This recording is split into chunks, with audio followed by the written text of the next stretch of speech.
Okay, so this is the next mini lecture in our series of mini lectures that are looking at the process of how to write this essay that we are going to challenge ourselves with. And essentially, what we've done here is I've laid out step by step kind of a process guide to help students organize the process of writing. So I'm just going to look through this. You've got a checklist as well here to guide you. And then at the bottom, some additional tips. And then we might take a look at how to start building your active reading notes, which will eventually end up helping you to organize the information that you're going to use to support your main ideas within the essay. Um, so just a reminder, essay writing is essentially an expansion of the same writing process that we've learned with paragraph writing. Um, and you'll remember that we write our paragraphs by starting with a topic sentence, and then we have our first concrete idea, then we provide citation example, and then we analyze that example. And that kind of three-step process, we call that the triad of support. Now, you'll also want to include transitional sentences that guide the reader from one main idea to your next main idea. Now, they might be on the same topic, right, on the same theme.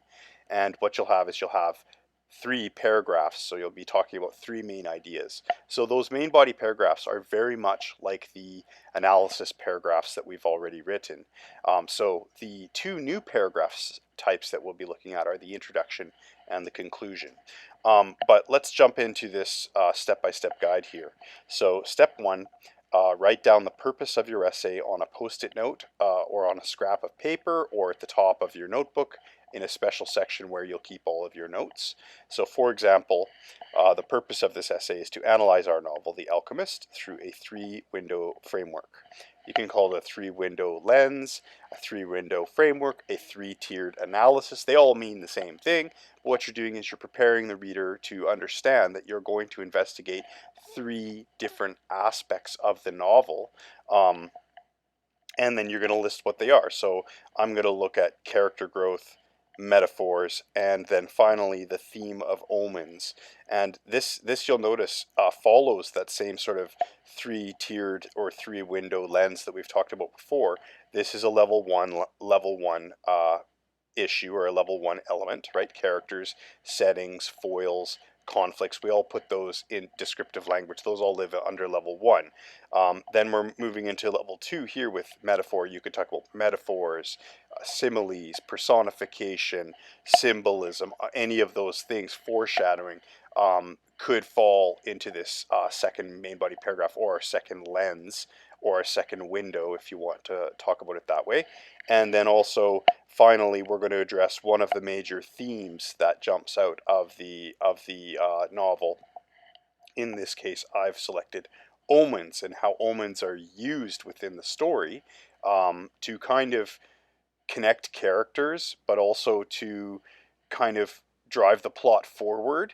But we'll analyze that, and we'll want to be active now that we know the things that we're going to be looking at. We'll want to try to keep notes about those things and page numbers about where we observed these different aspects of the novel. That'll make it easier for us to write citations later, right? Okay, number two, while reading the novel, keep active reading notes for each of the three paragraph topics. Step three, once you've finished the novel, sit down with your notes and the book and brainstorm all of the ideas that you came up with. So you're going to throw down all of your ideas on the page. There are a few different brainstorming techniques that you can use. One of them is called a word web.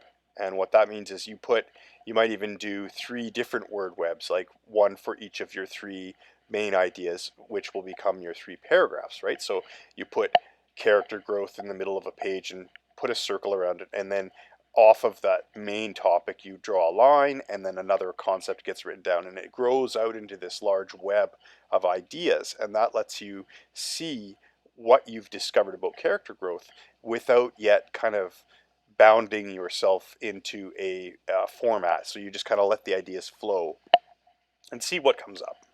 Okay, Step 4, you're going to organize those ideas into 3 columns.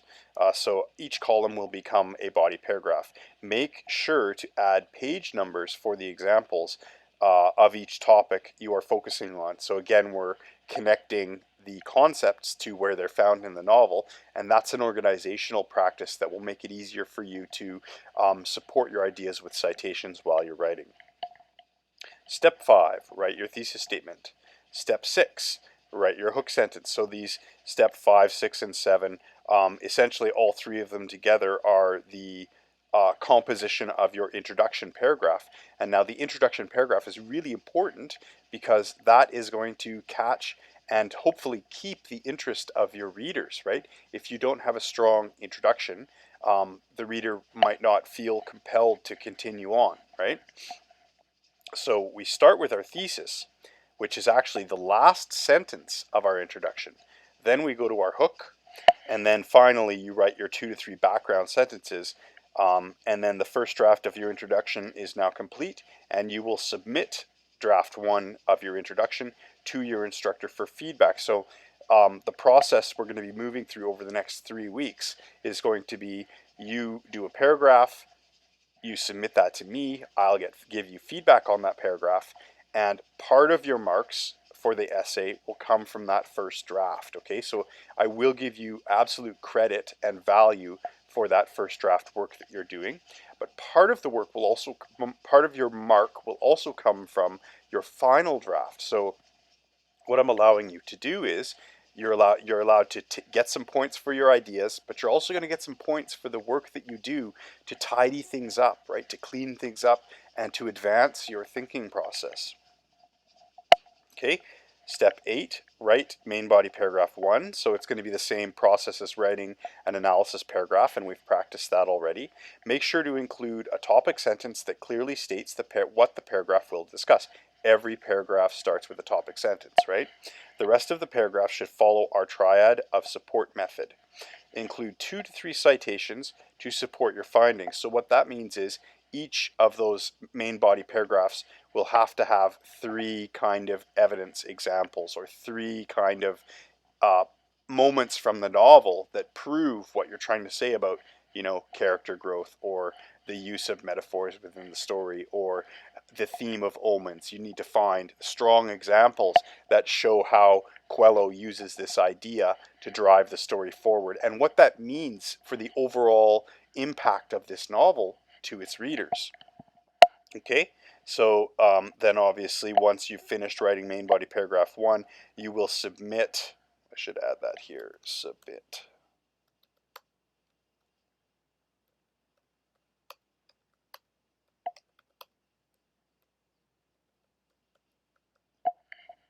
Good. Step 9, complete the same process for main body paragraph 2.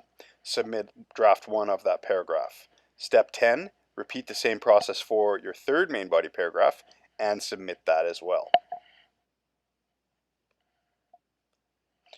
Okay, step 11, you're going to write your conclusion paragraph. And now it's often people will compare the structure of an essay to an hourglass. So you start out wide, then you narrow into your thesis topic. Your thesis provides that guiding list, which introduces the 3 main body paragraphs. Then in your main bodies, you're in the middle section, which is kind of narrow and tight because you're working with one core idea, providing evidence, analyzing that evidence, and then you move on with that same process, right?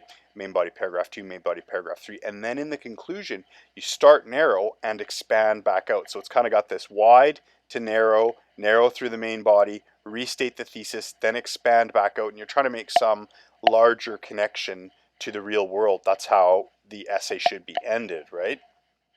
And so then that kind of is also kind of stated here, right? So you'll write 2 expanding sentences, and then you're going to write a world connection sentence that reflects the relevance you've discovered in the novel out to the rest of the world. And as I move through the steps of writing, because I'm going to be doing an example for each of these paragraphs, you'll see what I mean at that time. So then you're going to submit draft 1 of your conclusion. Now, step 12 is really important. You're supposed to allow for soak time whenever you finish a major writing project like this. And you need to plan that into your scheduling. So as we move through the novel, you should be thinking like, how much time do I need for an introductory paragraph? How much time is it going to take me to write each of these steps, right? But then also in your planning, you've got to write down on one of the days soak time, which means you're not going to touch the essay during that day. You're just going to let it soak, okay? So this means you will receive the feedback from your instructor, but you should give yourself at least 24 hours to soak between kind of finishing all of draft 1 and getting all of your feedback and moving into writing draft 2. Let it sit, okay? Let that idea, let the feedback sit, let it percolate, and then you'll come back to it at least 24 hours later with fresh eyes. Step 13, you're going to use your soak time plus the feedback to make corrections, hopefully sharpen up or tighten up the expression of your ideas by writing your second draft. Okay? Now, if you have enough time, it's best to submit not the second draft, but actually the third draft of your essay. So under ideal conditions, you'll allow for a second round of soak, and then the final step will be to write your final draft or your third draft and submit that draft. Now, of course, we know that we are going to be writing in APA, so this means you will need to have a proper title at the beginning of your essay, and it should be something clever and creative, right? I don't just want you to state, analysis essay for The Alchemist. You should try to come up with something, some sort of interesting wording, something unique, okay? Now, also additionally, we will use Times New Roman font, size 12 for the font. We want everything to be double spaced. You should have standard 1-inch margins around the outside of the page, and all of those are parameters that most instructors and professors will use in high school and university to be the general guideline for the way you should set up your page, essentially, within Word for writing the essay.